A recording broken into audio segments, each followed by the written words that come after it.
have not become a patron of the Geocache Talk Network, what are you waiting for? Patron levels start as low as a Bison Tube level at $3 a month. To sign up is easy. Simply go to the Geocache Talk website and click on the Become a Patron button, or go to patreon.com/Geocache Talk. Patrons now get the famous Blackout Coin, invites to special events, and other really great items throughout the year. Become a patron today. Have you subscribed to FTF Magazine yet? FTF Magazine is the #1 geocaching magazine available. It is a quarterly magazine that you can be part of. Submit your geocaching milestones and adventures to be published. FTF Magazine is also interactive with puzzles to solve and the hunt to find Spartacus. If you can solve the puzzle or find Spartacus, then you will be entered in to win a special pack tag. Every new subscription, you will receive a special swag pack. Subscribing is easy. Just visit FTF's website, ftfgeo.com. Don't miss out and subscribe today. Logwork, the creators of the fantastic logbook, made with genuine Write-in-the-Rain paper. The logbook's designed for the micro-containers of the present and future, geared towards the hider who'd rather go caching than doing cache maintenance. Find them at logwork.com. That's LOGWERK.com. All right, howdy everybody. There's Tom. And that's Charles.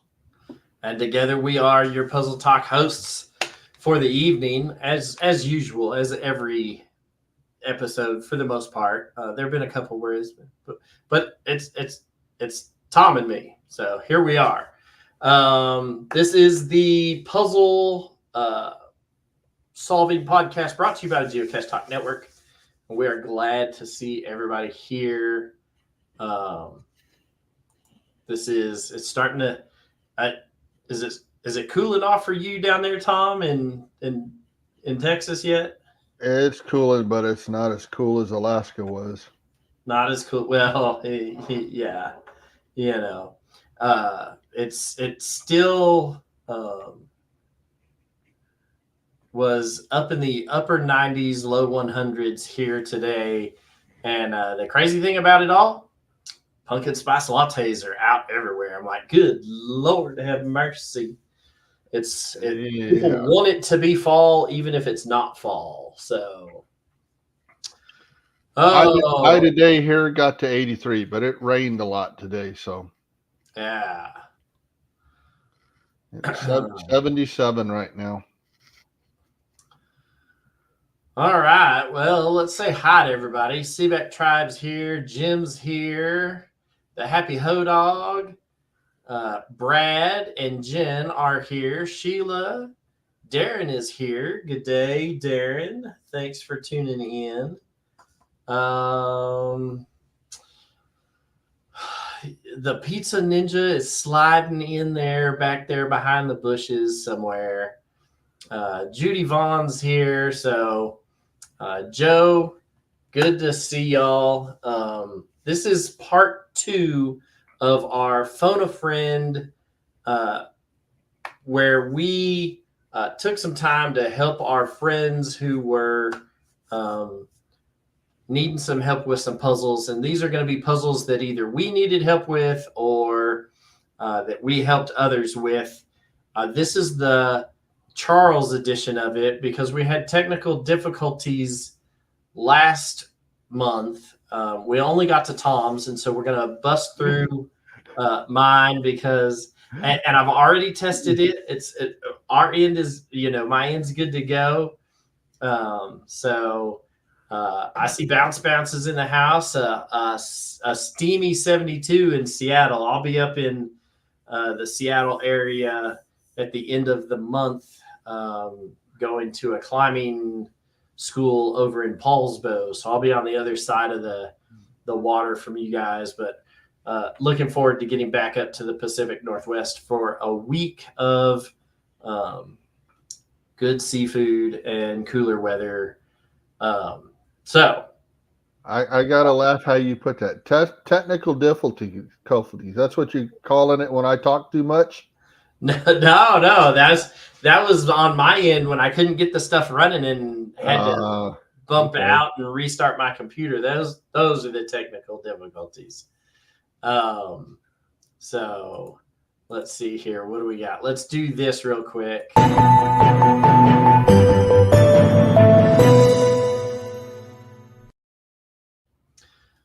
So I'm not sure if you guys have seen, but is it the Boeing Starliner that's up hooked to the International Space Station right now, was emitting some funky pulsing noises out of the speaker system the other day.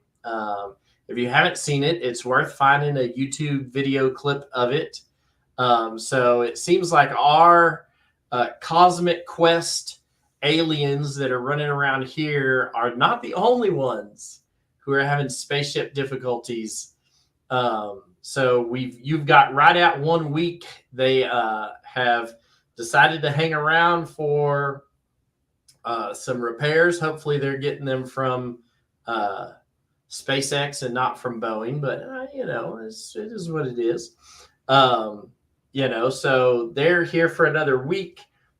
They need to get about 500,000 more FUs. And once they have enough FUs, then they're going to blast on out of here.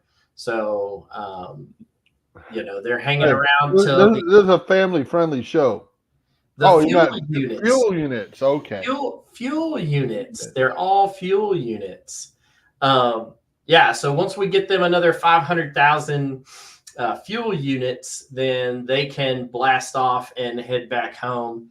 And so if you still got a chance, even though last month I called it that I didn't think we were going to make it. And if we didn't make it in time, then I hoped we wouldn't get the souvenir. And so now we have more time so that we'll all get the collective souvenir. So they moved the goalpost back, and now we're gonna get it. So 500,000 fuel units by the end of the week. And if you haven't gotten your 100 points, both me and Tom, me and Tom have both gotten ours. And so we hope you do too. Get out there, get geocaching, and hopefully we'll help you solve some geocaching puzzles. And so we're going to throw these out there. Let me get over here and kind of, let me grab this right here. Boop, boop. This is the,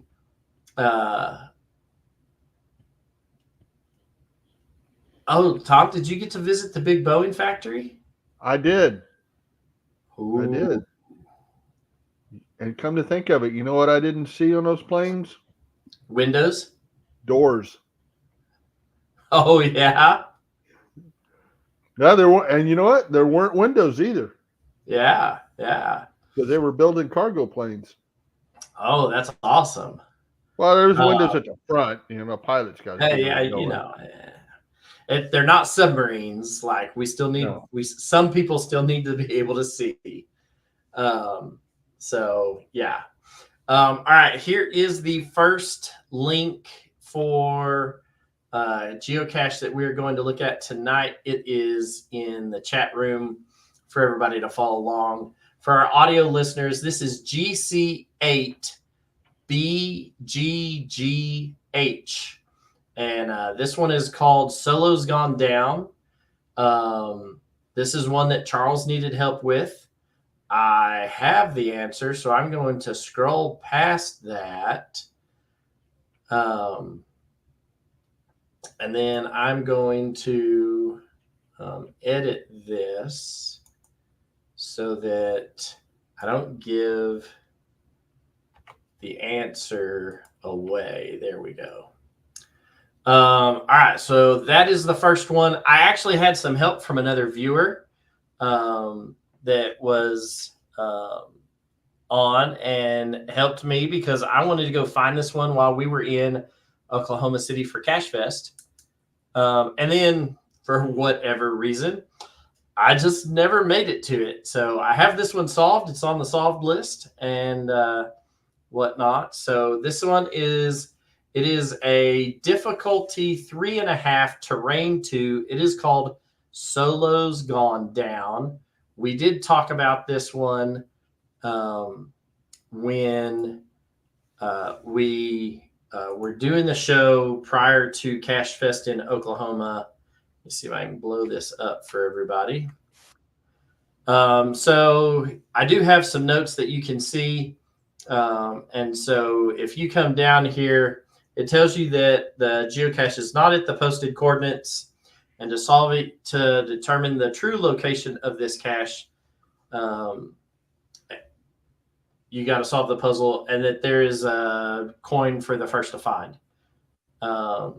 So there's all this cool backstory about the Millennium Falcon and whatnot. So if you have time to come in and read it, it's a really good written cache page. Like, I wish more cache pages were as involved as this one is, but it's got all kinds of cool artist rendition of early artwork and whatnot. So as you scroll down through here, you end up getting to the meat and potatoes of this. Did you know that the Millennium Falcon could float? I did not. Yeah. So you get down here to this, and this really isn't all that hard to translate.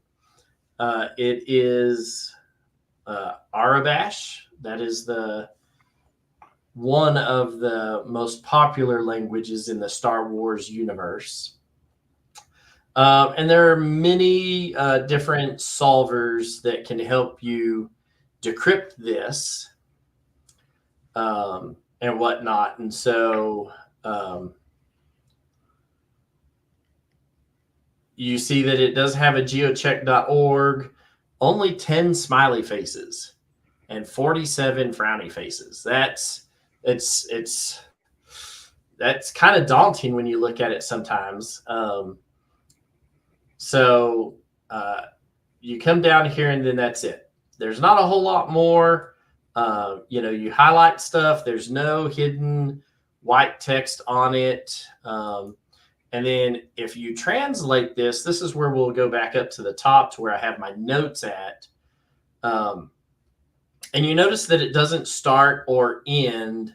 None of these like start or end at the same place. It's kind of here and here and kind of all over the place, right? They do that for a reason. That is semi-important. But I had got this all decrypted and had it all sitting correctly and had deciphered the message that you needed to get out of this. I just didn't know what to do with that information.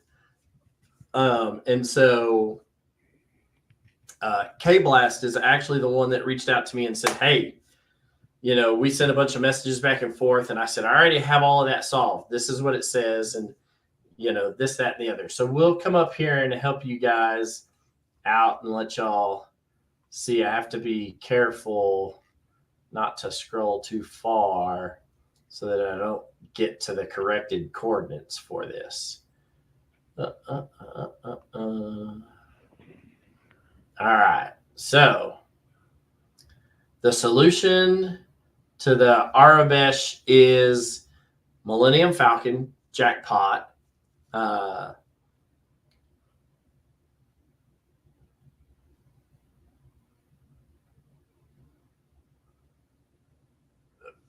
What is that? Medial's Misery, Gone to Pieces, Wayward Sun, Flicker Flyer, Unit 492729 ZED, Hardwired, Stellar Envoy, Second Chance, and Coral's Pride. Now, if you don't know this about the Star Wars universe, those are all names of the Millennium Falcon. Those are all names of the Millennium Falcon. Depending on who the owner was of the ship at the time, remember that Han Solo didn't buy it new off of the showroom floor and wanted in a Baccarat game. And so just know that these are all different names for the same ship. And for most of this, I knew some of these. A couple of these were new. Like I didn't Gone to Pieces. I didn't realize that was one. And so anyway, if you line these up the same way the description is down at the bottom, right? In one of these lines, it lines up to where it says name. So the N in millennium, right? NAME. So name, WITH with NO, no apostrophe S. So name with no S. And I got that. And I was like, I just don't get it. I don't understand. And so I went back through trying to read. I was like, which name? And so then I went through and took all of the S's out of all of these names. Cause I was like, but that's got to mean something. Maybe there's something else that lines up. No, there wasn't. And so I kind of racked my brain for a couple of days before that show when I asked for help. And K-Blast kind of stepped in and was like, hey, have you tried this? Have you tried this? Have you tried? And then he sent me back one and goes, oh, wait, never mind. I figured it out. And I was like, yeah, tell me more. And whatnot. So, I scrolled down through here and was reading, and there's some of the text that's italics and some that's not, and some that's italics. And so I was like, all right, so back through the story, and the story's great, right? Like read the story, get sucked into the story, because I think that kind of helps kind of get your brain to go off this way, because nothing in the story helps you. But for me, it was one of those things. And so when K-Blast ended up sending me a deal saying, hey, it's a what 3 words puzzle. Ooh. And so I was like, okay. So then I'm going through here looking for like 3 words here. And I'm like, and then it dawned on me as to what this was. Once I got the what 3 words out of the way, it was, like the ta-da, the light bulb went off. And I was surprised that during Cache Fest, for as much as we had kind of hyped this up, it only got found 2 times during Cache Fest by Waterfan 5 and Zana. Those 2 people. Oh man, I could have swore it was you. I'll have to go back through and look at my messages now. So this is when I was like, puzzle solved.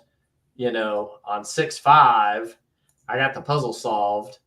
The owner went out and did maintenance before Cache Fest, and then only 2 people solved it at Cache Fest. And so, it was it was a good time. So, it is a what 3 words puzzle, and whatnot. You just need to name with no S. Name with no S. That ought to get you there, right, Tom? Yeah. You look at Tom's like, yeah, that gets you there. Well,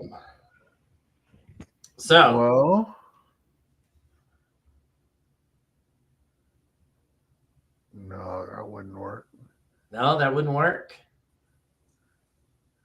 Well, I saw a jackpot in there. If I go by that list, you had jackpot, and that sounds like a reasonable what 3 words thing. And you had hardwired, and that sounds like a reasonable one. but I didn't see another one just yet. So don't know. Let's see if anybody in the I mean, I know we got some smart cookies out there in the chat room tonight, mostly led by that sneaky little pizza ninja. He's the leader of that crew in the chat room, I have a feeling. So the to translate that thing, were you able to copy and paste, or did you? No, because it's an embedded image. Yeah, so yeah, so I had to do it the hard way. I had to look at each one of the individual letters. And, once you kind of got some of this, you could be like, oh, it's this. What I did was made a grid on graph paper and put each of the letters in its own corresponding box, and whatnot. So, and I kind of went through and I was like, oh, that one that looks like a VT. I guess we can put this back up here. Like these two in the third line down that are the second and third character that both look like a VT that are mashed together. Yep. Right. So these two right here. If you notice, there's one way down over here and there are a couple over here. And so once you kind of could see, and one like right here in the middle. So once you saw that, you were like, oh, that letter happens a lot through here. And so I just kind of went through and started filling in as I went instead of trying to do each individual letter and going back and forth and back and forth.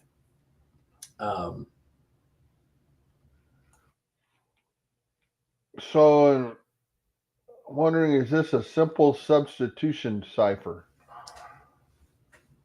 No, it's a what three words puzzle. Well, no, this part here. Oh, no, this is straight up letter for letter translates exactly how it reads.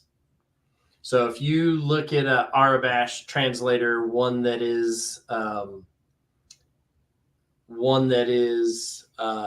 like on Cache Sleuth's page, or there are a couple of different ones. Geocaching Toolbox has this on it as well, right? And so if you go through there, it's just a simple translate it, right? A in Arabash is an A in, so there's no shifting of it or anything like that. It's just simple substitution, letter for letter, straight out of the alphabet. Except for what would throw you on this is the numbers. Right, yeah. So the numbers kind of will throw you off, but that's just because they're in a name. And so I thought maybe that had something to do with it, but I quickly dismissed that idea. Well, no, the numbers here translate to letters. Nope, the numbers translate to numbers. They were numbers. Okay. Yep. There's no symbol for these numbers in okay. Arabash. Wow. All right. That's pretty cool. But now I gotta solve it. Yep. So it is a what three words puzzle. It looks like we got a couple who have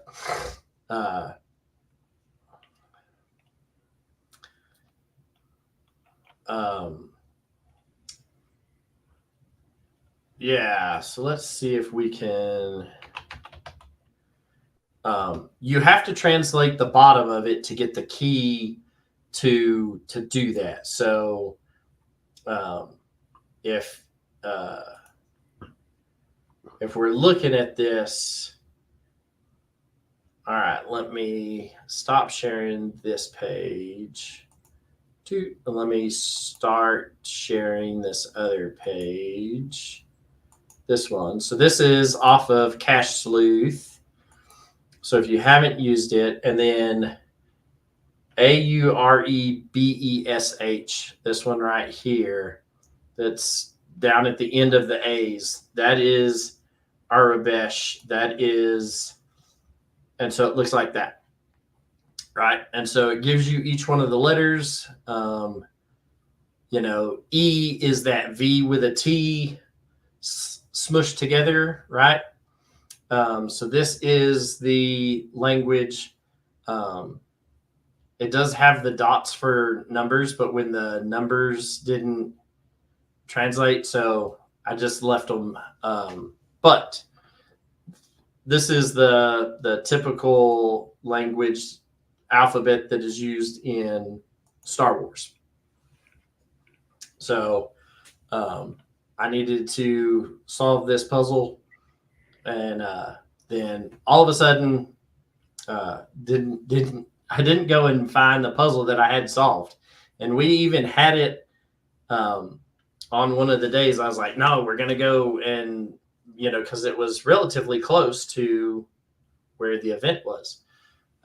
So if you haven't gone in and used the Cache Sleuth website, it does have a whole host of stuff. And if you were at the event and we're trying to solve some of the puzzles, you'll notice this Cocapelli code is now showing up on Cache Sleuth's website. So if you were at the event and solved the Cocapelli cipher, then good on you.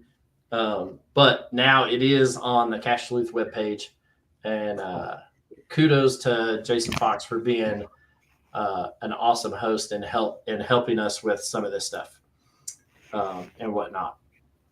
Let's see. Stop sharing that. I'll get rid of the Cache Sleuth. So it is a what 3 words puzzle. To figure that out, you do have to translate all of that and get the clue. And I got the clue, name with no S, but I didn't know what to do with it. And then had a helping hand. And so that's as far as I'm going to give you with that helping hand. Ta-da. Now you have to figure out what to do with it. But that is the key to solving it.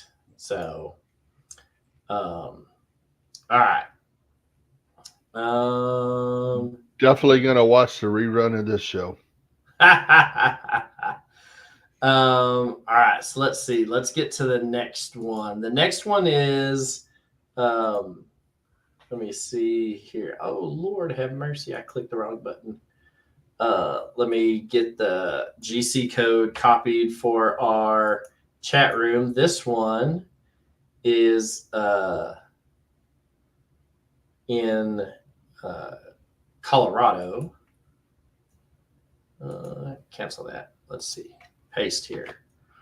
All right. So the GC code for this one for our audio listeners is GC6Z61D. It is called the Library of Babel. And the first time I saw this, I did not know what to do with it. So let's share a screen. Library of Babel, share, add it to here. All right. You will need that to solve it, but I didn't know that. So you get here and it says the geocache is not located at the posted coordinates. To find the location, you must first solve this puzzle. And so then it goes into some of the history of this. A monkey hitting keys at random on a typewriter keyboard with an infinite amount of time would eventually type any given body of text, such as Hamlet. Imagine a library that has this book in it, as well as every other book the monkey could type if you were given an unlimited time. Most of the books would be complete nonsense, but eventually, you would find a book that contains the works of William Shakespeare. Imagine this library. Inside would be every possible combination of letters that could exist. It would have an enormous amount of rooms, each room filled with shelves and each shelf filled with books, because every book is entirely random. Most of them would be gibberish, but some of the books would have recognizable words, and some of them would have copies of other books that have already been written. In this library would be every speech ever recited, the lyrics to every song, the first words you ever spoke, as well as the true story of how and when you will die. All of this would be inside the library, and all of it would be coincidental and random, right? George Louis Bergs talks about other things you might find in this library. And so it goes through to talk about all kinds of things. But also contained in the library would be the coordinates for this geocache. Imagine trying to find that bit of meaning in a vast collection of meaninglessness. Don't worry, I'll tell you exactly where to look. If you want to find the cache, you must go to this location. And there's just line after line after line of just gibberish, right? And it goes on for a bit. Like there's quite a bit of gibberish in here. And so in this, it says you will find yourself in a hexagonal room with an entrance on one wall, an exit on another wall, and the 4 remaining walls covered with bookshelves. Go to the 3rd shelf on the 4th wall. Looking for something to read? I recommend that. And then turn to page 352. Right? And so I didn't know what to do with all of this information at first. Like, oh, I've got to go to a hexagonal room and this bookshelf and this. But once I reached out to a buddy and was like, hey, how do you solve this? He just said, hey, go to this. And so I was like, the library of Babel.info, what is that? And so let me see if I can pull this up. It's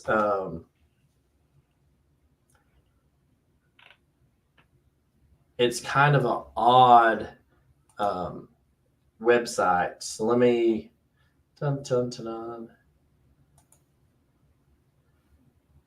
All right.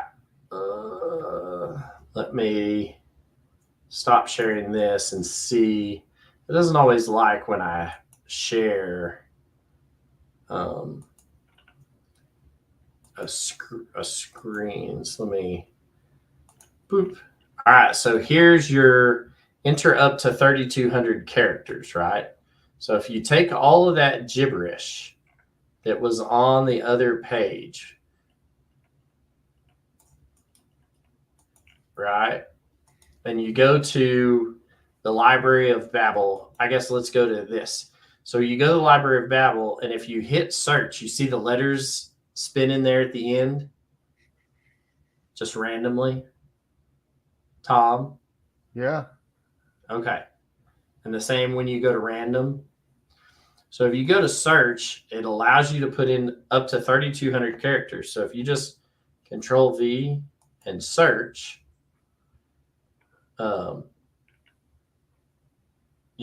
it gives you all this kind of craziness. Let's see. I'm trying to remember how I.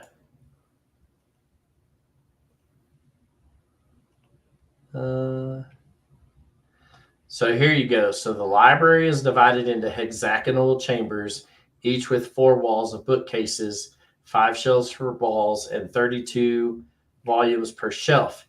Enter any combination up to 3,260 numbers and or lowercase letters. So here, I think is where you put that, right? And hit enter. So in here, now that you've put all of that giant gibberish into the right place, you end up in your hexagonal room with an entrance on one wall, an exit on the other, and then 1, 2, 3, 4 walls of books, right? And so where did it tell us to go? So it says if you go to the third shelf on the fourth wall. So here we want to go to wall number 4. So here's wall number 4. And we want to go to shelf number 3. Shelf number 3. And then these don't exactly line up anymore. But we had to look for a book that starts with CWSQ.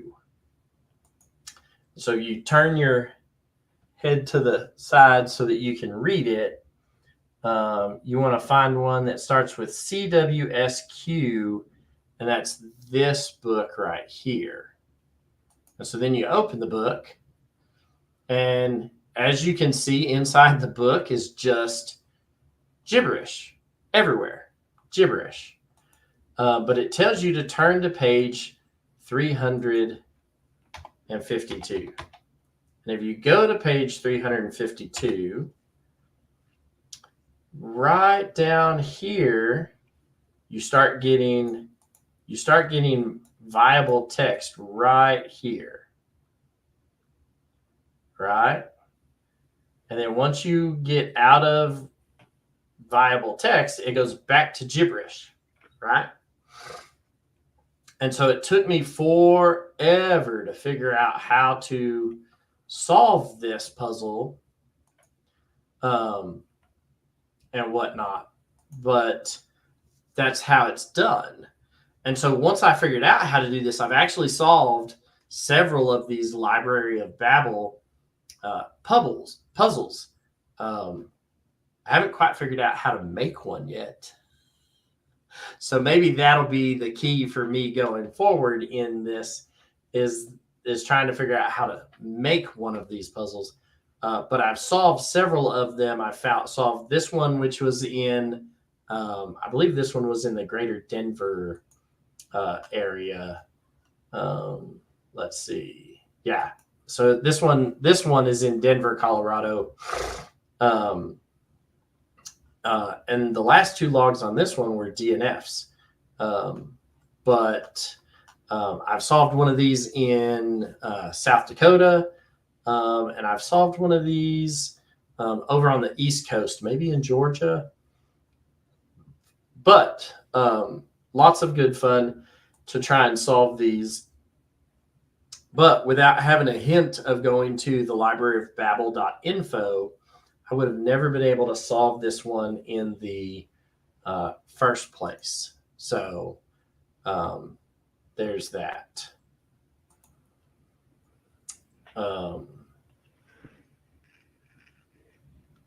I wonder how many random books you could grab off the shelf, and now all that same stuff would be written in it.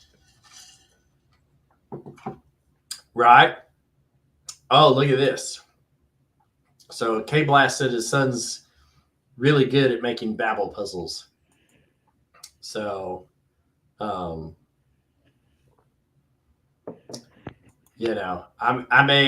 may get a private message from me looking for a little help. I enjoy solving them. And I don't think a lot of the cachers that are in my area in Southwest Utah have one local cacher that listens to the podcast, and he audio listens to it. So while he's out, and so would be fun to put one of these out and whatnot. And then he'd probably be the only one to be able to solve it for a while. So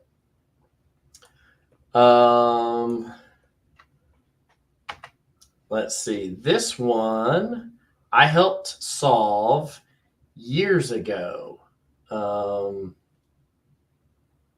I don't have any notes on it in my cache page. So I got to come down and look and see if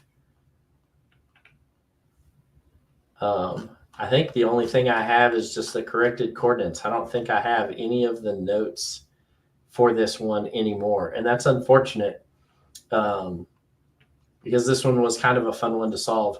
So the next one we're going to look at is going to be, here we go in the chat room for you guys. Before you jump into it, Uh-huh. Just for giggles, I typed in search for electric water boy, and it says there are approximately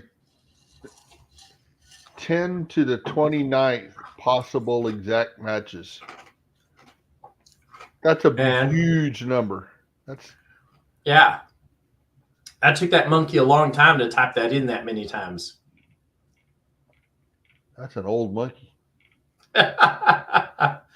All right, so this next puzzle is called Look Out Below. It is GC1Q2KJ. It is a difficulty 4, terrain 1.5. It is in Boulder, Colorado. It's been found 52 times.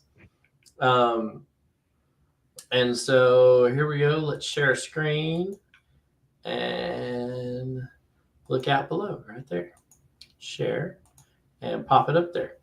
So it says for the sophisticated Google Earth user and those wishing to become SGEUs. For those of you wanting to become sophisticated Google Earth users, right? So the cache is not at the given coordinates, but is within 600 feet of said coordinates. The 8 sets of coordinates listed below are for a very large but normally unseen objects. Associated with each object is a proper noun. Collect the letters in each name and record.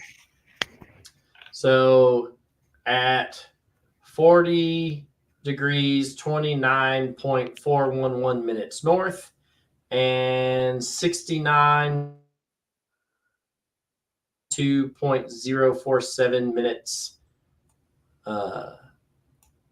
west will give you, well, let me show you where. I gotta remove this one. Hang on. Dude. Share screen. I wonder if I can share this way. This is what kind of made it crash last time. So that's where it puts you. That's where these coordinates put you. And so to visualize that puts you off the coast of Massachusetts and Rhode Island. So what do you think that is, Tom? Great white shark. It is a large object. Yeah, I guess it could be. It's a large object that is rare, that is there, but is rarely seen. I bet it's a sunken ship. These are all shipwrecks. Now, the fun part about this is that Google Earth used to give you a layer with all of these known shipwrecks on it. Like you could come out here, and be like, oh, look, that's where the Titanic is, right? Like it had it on the map. You could see it. Google Earth no longer offers that. They've taken that overlay away. But if you come down here, so there's, he gives you, C minus A and H and whatnot. And then you have to plug it all into these. He gives you checksums, right? Unfortunately, I don't have not a single note for this. Like I didn't write down. I'm sure if I find like my old notebook, I'd find all of the information for it. But finding that thing. Well, go back to where you did the Google search.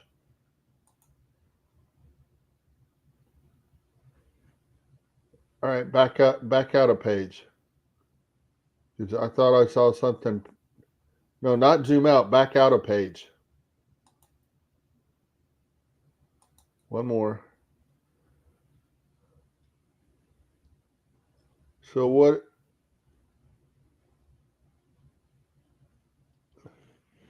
So there's, as far as I could tell, there wasn't, when I put this in, there wasn't anything that gave me a deal, but according to the owner, because when you come down here, he said, well, it is still there. And like Redwood Mesa, luckily I solved this puzzle when it was easy. But in one of these notes, he had it deactivated, temporarily disabled. And it said the main method for solving this has been dropped by Google.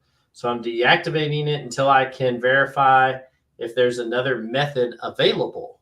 If not, he'll archive it.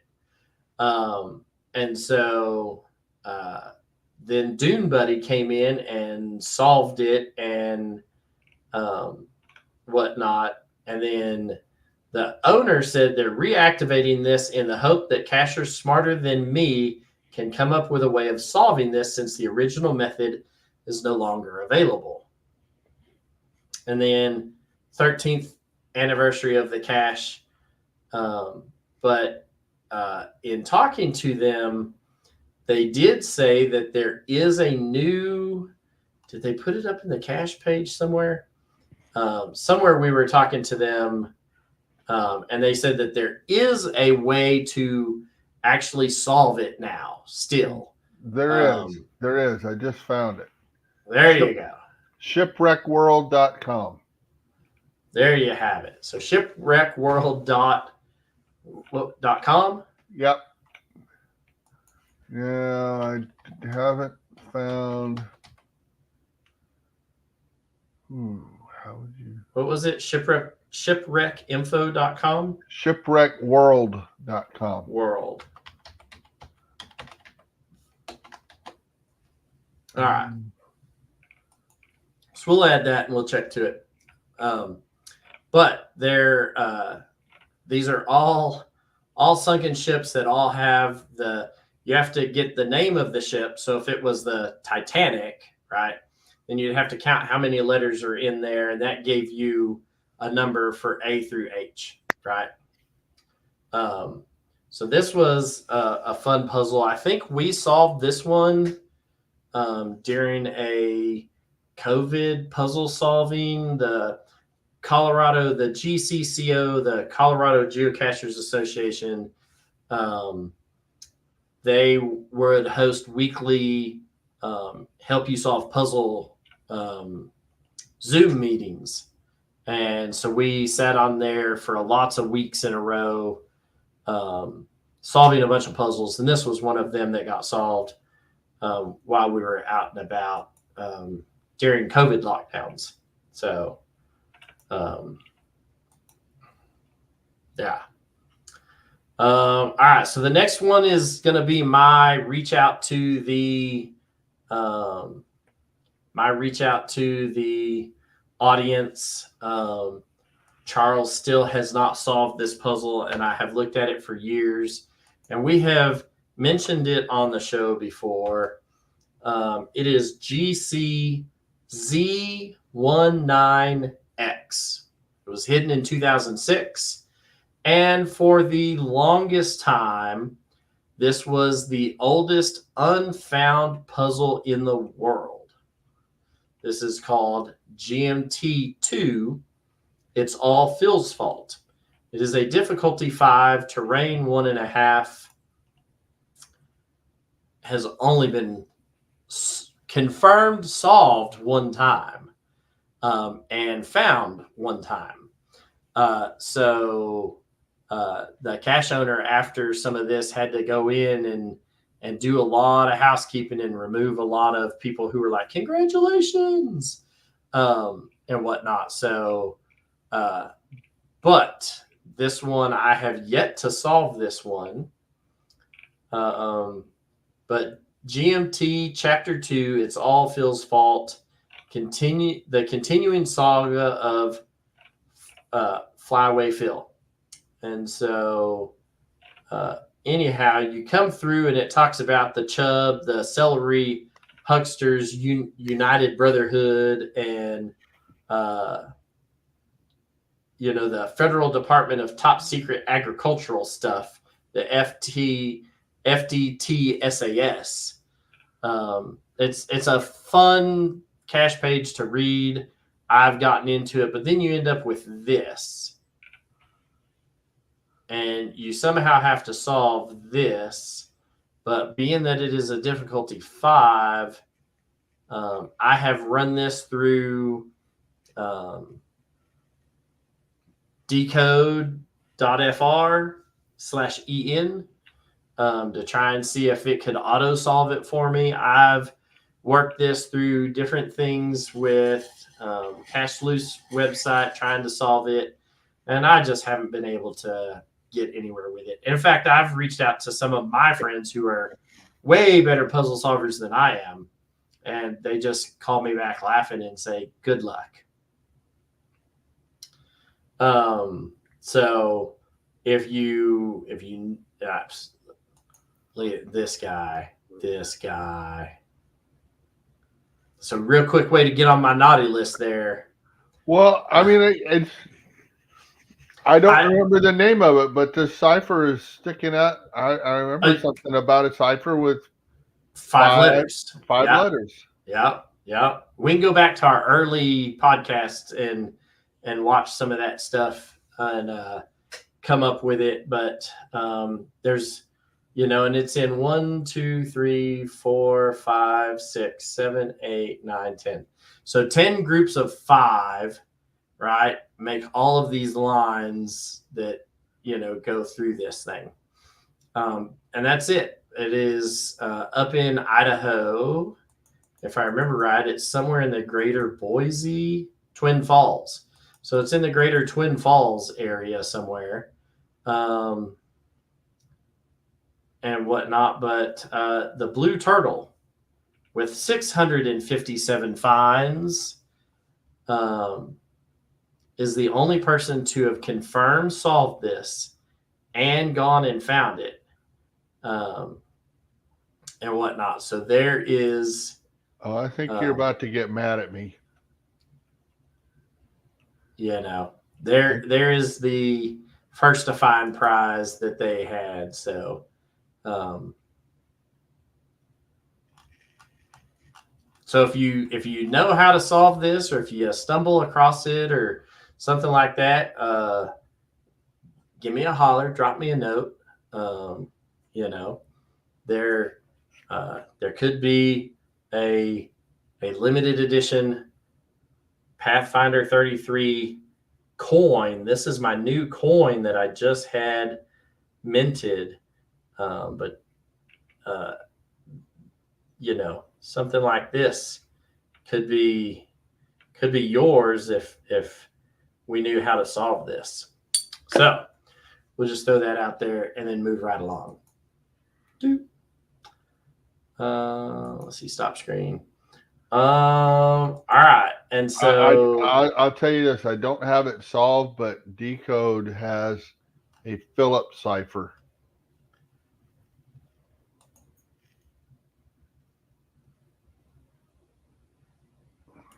A Phillips cipher. Yeah. Mm-hmm.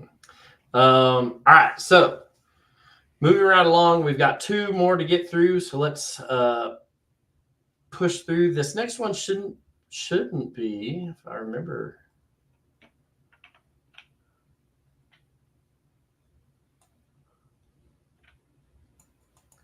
Yeah, this one shouldn't be hard, even though it shows that it was hard. This is one that a buddy of mine that lives up in Gillette, Wyoming, called and said, "Hey man, I just don't understand what this is." And it's for a duck head geo art that's up there. This is Duckhead 37. And so this is all about the Duckhead geo art and whatnot. So you end up with these, just this. And he was like, I don't understand what this is. And so I just took a couple of these words and separated them by commas and threw them into Google, and come to find out they were all South Dakota governors.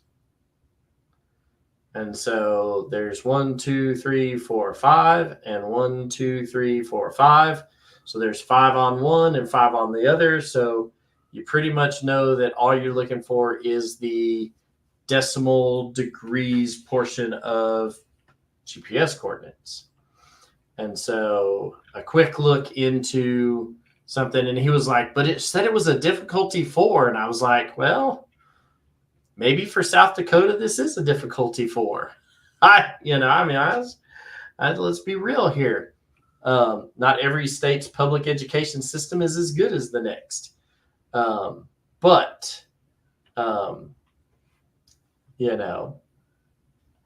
guess I didn't share the GC code. I guess I should do that. Somebody in the chat room should have said something to me. Share the GC code. Oh, thanks, Tom. Yeah. Thanks, Judy. I'm on top of it. So this is GC7NZAG. So 7N ZAG. And it is Duckhead number 37. And whatnot. So not a bad little puzzle. I think he was looking more into it than he needed to, because he called me and said, there's no white text on it and there's no hidden text in the source code. So I don't understand how this is. And so I kind of looked at this and was like, oh, well, that. And so if you're one of those people that likes to hunt GeoArts, the Duckhead series up there in South Dakota doesn't look like it would be too bad. But I kind of giggled that my buddy needed help, because I think he was thinking it was harder than it really was. So, but that one wasn't. The last one we're going to look at here is one that old Tomas here had reached out to me and asked me to help with. And so here is GC what? This is GC6T3YP. It is called OPP Camia Keeps It Simple. This is a difficulty 5, terrain 2. And the fun part about this is that Tom asked me to help him with this one, and I sent him the answer for it. He was like, hey, can you help me with this? And I was like, oh, yeah, that looks cool. Let me jump in here and get to digging around. And I got to digging around, and as the show notes say, and like an idiot, he didn't take notes or get the corrected coordinates. But it was in an odd group chat on Facebook that I was having with Tom and another caching friend of ours and whatnot. So let me, I really like this. And I'm actually going to create a puzzle like that here.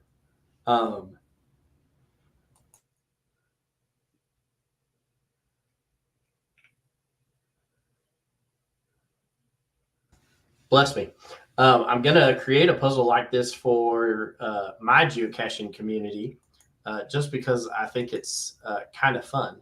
So this is OPP Camia Keeps It Simple. And as soon as Tom looks at this, he's going to be like, oh, that one. So this is OPP, which is other people's puzzles. And I like that because they straight up just robbed it from somebody else, which is how most great puzzles end up being, right? Yes, it seems this is becoming a trend. The last time someone sent me a puzzle to solve and I published it as a cache for all to enjoy, I at least knew who the puzzle knew who put the puzzle together. This time when I opened the package, there was a USB drive that contained 2 picture files and a written note that said, let's see you keep this simple, stealth, and whatnot. So you can see there's a hyperlink in here. And when you open it, it takes you to another one of their puzzles that they straight up robbed from somebody else. But on this page, look at, there's GeoJut modeling on the Groundspeak merch. Look at that. Wow. So this is what you get. This is half of the puzzle. So that looks like the colorized versions of Atari 2600 tank game. Right? It does. I like that. And whatnot. And here's the other half of the puzzle, right? So 2 halves of a puzzle. And when you look at it, you get 3 numbers in each one of these puzzles, right? Obviously indicated by this right here that tells you you're only looking for 3 numbers in each one of these. And so I'll tell you that right here, from the edge to right here where these 2 little tanks are butted up next to each other, this is all 1 number over here. This section in the middle for these 2 tanks all the way down to the bottom, and these 2 tanks is 1 number. And then everything over here on this side with 2 tanks wide is a 3rd number, right? And then you come down to this, and it's the same way. You split it right here. And so this group is 1 number, this group is 1 number, and this group is 1 number. Right? You following that so far, Tom? Yep. All right. So to get this is this crazy maze font, and I really liked this. Let's see if we can. Boop, boop, boop. Oh, let me. This one. All right. So let me.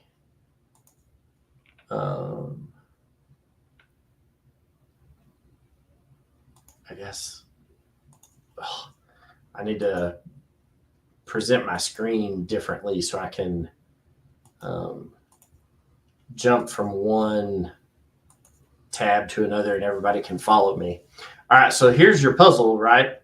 And so when you go to the website that I have up here in the notes, this ericdomain.org/fonts/maze, it takes you to this, right? And so if you come in here and erase text and put 1, 2, 3, 4, 5, 6, there you can see how the numbers work out, right? So if you took 6, 5, 4, 3, 2, so there's 1. There's 2. See how it's two tanks wide, more or less, with a space in the middle. And then there's a 3, there's a 4, and there's a 5. Now, the fun part about this is that you can rotate the view, right?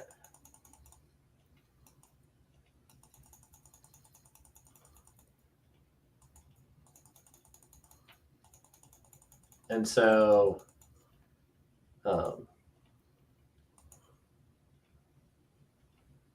that somehow is the front view. So anyhow, so you can go like north 37 space, right? I like that it has a space in it. You can go 15 dot, there is a period or an underscore, 377. And then you can hit return. Make it even better. You can be like 105 space, whatever, 54.793, right? So if you took this whole picture right here, saved it, and then just uploaded that to the cache page and said, there's the puzzle, solve it, and walked away from it, do you know how many people would be like mad at you? They'd be like, I don't understand. And and whatnot. So this was a really cool maze font. And what I started doing with this was just like 3. No, that's not one of the pictures. And so what I did was pulled it up on multiple screens. I was like, oh, well, a 3 is not one of them. What about 4? Ooh, that one's on there. That one's here. And then a 5. No, that one wasn't on there. And but that one was. And so that's how I solved it. And then it ended up being like something like that,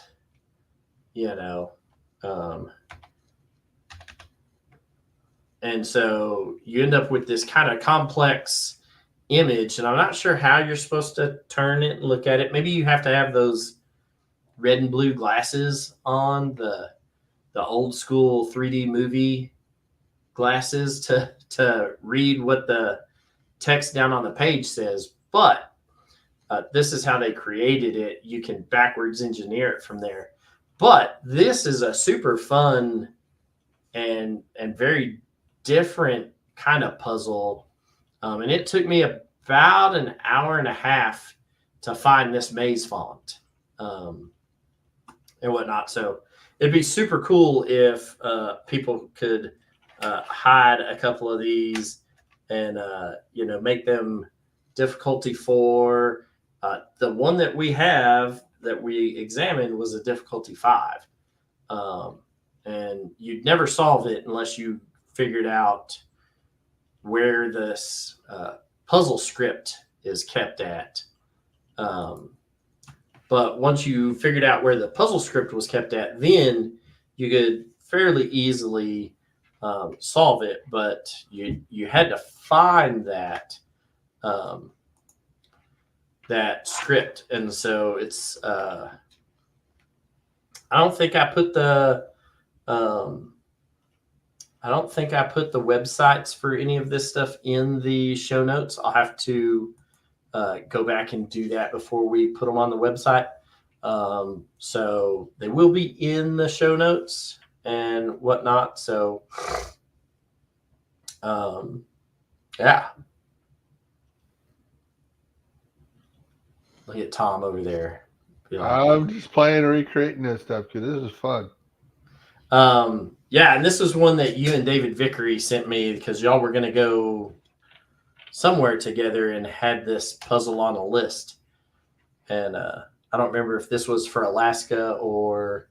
No. Where was this one? This might have been when we had Cache. Oh, it's in Missouri. Yeah, I'm thinking this was Cache Fest, Kansas, and when we did that crazy 24-hour road trip to go get one cache. I mean, we got others, but the goal was one. Yeah. I've been with David where the goal was one cache in the end. We stopped for others along the way. But by God, Potter's Pond was the cache we were going for. Oh. And and that completed his Jasmer for him. So that's what we were going for. And so we ended up getting it. And there's a crazy story to go along with all of the stuff for Potter's Pond. We went and vacationed for a week in Vegas at a place and had a great time. So I learned on Potter's Pond, don't be the first in the season to log it. Because my email blew up that day. How'd you get there? Yeah. How'd you get, did you come from the north or the south? Did you have to walk? Could you drive all the way to it? How much snow was there? I've got some friends that were like, yeah, we're going to go up there in April and go find it. And I was like, you're from South Texas? You're from South Texas? No, you ain't going to find it in April. Good luck. And they were like, what are you talking about? So, yeah. So that's it. Those are the puzzles that either I helped with or that I still need help with or that I had to call somebody and get help with. So, that one I needed help with for Alaska, I got enough help with it to figure it out. I still haven't done it, but You're But not there anymore. I'm not there anymore. But even when Next I was trip. there, I wouldn't have had time to get it anyway. Oh yeah. And then the one puzzle, I would have, if I'd gotten it right when I got off the boat, I could have gotten it. But I ended up not getting the puzzle cache in Alaska. At least I don't think I did. But you got how many new bureaus / census areas? 4 of those, and then 1 Canadian province, territory, whatever, Yukon territory. Oh, okay. Yeah, cool. So it was cool. Hey, that qualifies you for this other crazy challenge cache that I saw the other day. And it got me some root beer, 49 state root beer. Frontier root beer. That looks good. It was good. So, all right. Well, that's it for us tonight. Let's see. We're off until next month.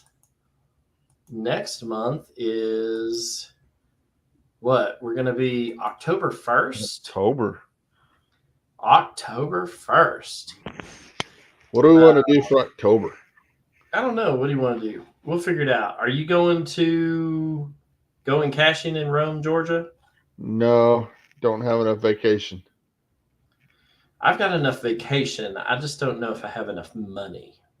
Well, there's that too. Because I've got 144 hours of user lose that I have to use before the end of the calendar year. And so that's like 6 weeks, 7 weeks, something like that. I've got a one-time only deal with work to sell 6 weeks back. And so, I mean, I could use some of that, but I'd rather sell the 6 weeks back since it's in one of my last 3 years that apply to retirement. So, yeah, I got to suck it up so I can have fun in the retirement years. That's right. So, all right. Well, we're going to get out of here. We'll figure out what we're going to do on our next show, but it will be August 1st or October 1st. Let's go back to the future. That's right. October 1st, it is a Tuesday, will be the first show of the month for the Geocache Talk Network. So we look forward to seeing you then. Until then, you guys get out there, get geocaching, have a good time, get some more FUs for the aliens. And fuel units. All right. We'll see you guys later. Bye.